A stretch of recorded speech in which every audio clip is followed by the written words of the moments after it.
Greetings and welcome to America in Focus, powered by the Center Square. I'm Dan McCaleb, Chief Content Officer at the Franklin News Foundation, publisher of the Center Square Newswire service.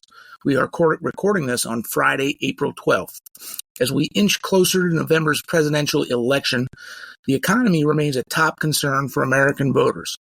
Just in the past few days, we learned that inflation remains at elevated levels, small business optimism continued to drop, and gas prices continue to rise as we approach the summer driving season.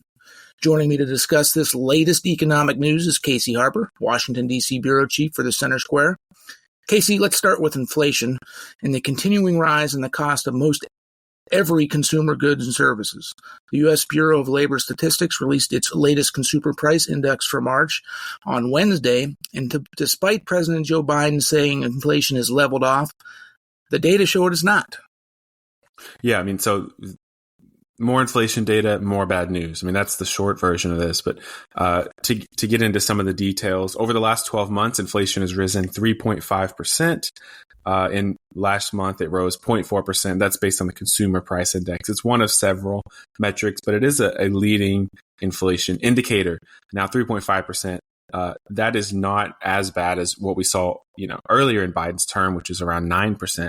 But it's still definitely higher than what economists would like it to be. Ideally, an inflation rate would be, 2.5%, I'd say, or unless you want to go ideological and say it should be zero. But anyway, it's definitely above what economists generally say is a good inflation rate. And on top of that, it's actually rising more quickly than it was a few months ago. So, of course, Dan, we had this crazy inflation. 9% overall, but some things like food prices were much higher than that.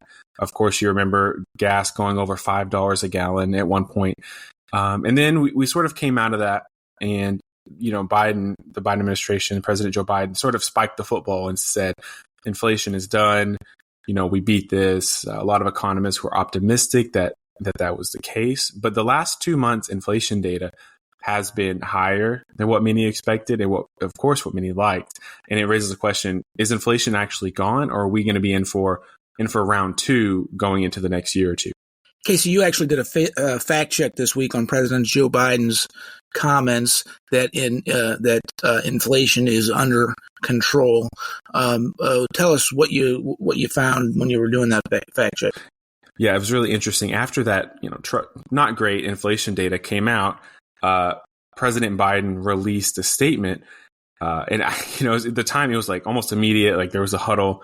We need to do something. They probably get some of this data ahead of time, but Biden in this statement touted that inflation has, quote, fallen more than 60%. And that word fallen, there was, he put it on Twitter. There was a little bit of people saying, what Twitter needs the community notes, needs to fact check this. Someone needs to call him out. Of course, I saw that, after I started working on the story, but it raises the question, has inflation really fallen? How can the president say inflation has fallen when it's actually increasing right now? And so I, dug into the data, and the long and short of it is, I think there's a little bit of what one of my sources, Ryan Young at the Competitive Enterprise Institute, called some good old fashioned political spin, Dan.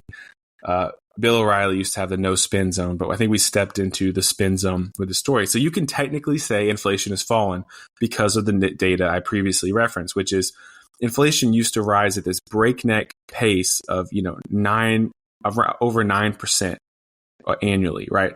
And so now it's not that inflation has fallen, to be clear. Like prices have not fallen, is what I should say. Overall prices have risen about 20% since Biden took office, and they're not going down now. They're actually rising more quickly than economists would like, as I say. But they are rising less quickly than when they were at the catastrophic level a couple of years ago. Is that clear? Does that make sense? Oh, absolutely. When just the one stat that you just referenced, the fact that prices overall have risen about 20% in 3 years, that has a direct impact on consumers. And even if current inflation were at at that 2% mark that economists say or would prefer it to be at, that the previous years of the costs rising under the Biden administration, they haven't come down. They're still coming up. So Americans are still, regardless, feeling that at the grocery store, at the gas stations, etc. Exactly. I mean, it'd be like if you were going on the interstate 100 miles an hour and then you slowed down to 87 miles an hour and then you got pulled over and you told the police officer, "Sir, no, my speed, I've slowed down. I'm going slow now." So, well, you're still speeding. You're still over the 70 mile an hour speed limit. Maybe you're not going 100 anymore. And you referenced gas prices, Dan. I mean, we can talk about this, but Americans are facing rising gas prices. Again, I referenced going over $5 per gallon earlier in Biden's term. I don't know that we'll get quite that high again, but, prices have risen about a quarter in the last month or so. So, let's say gas prices nationally, it changes daily, but we'll say, around $3.63. It'll be different tomorrow and the next day. But the general trend's $3.63 according to AAA. And that's up from, about $3.39 just a month ago. Morgan Stanley is projecting that crude oil prices are going to continue to rise significantly through the summer. Of course, seasonally, gas prices do go up in the summer anyway. So I think that we're going to be getting close to approaching a $4 a gallon national average. I don't know if we'll get there, but we're heading that direction, Dan. And Californians are already paying more than $5.40 a gallon of gasoline, and still going up there too. So the price of gas depends on where you live, what state you live in, or where you live in the country. That has an impact on it. Of course, gas taxes impact the price of gas in various states or whatever. I was looking at AAA's map just yesterday, and Illinois, which has among the highest gas taxes in the country, is this big red blot in the middle of the country because of its prices are so much higher than its neighbors.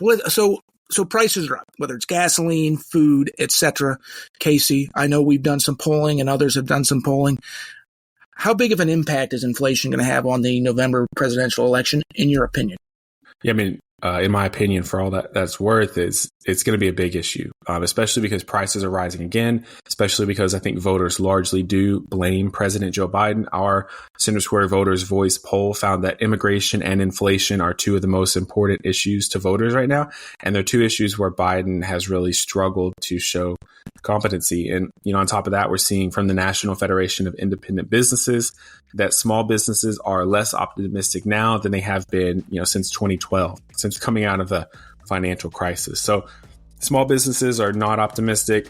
Americans are very worried about inflation, and this latest data shows that they might have good reason to be concerned. Casey, thank you for joining us today. Listeners can keep up with this story and more at thecentersquare.com.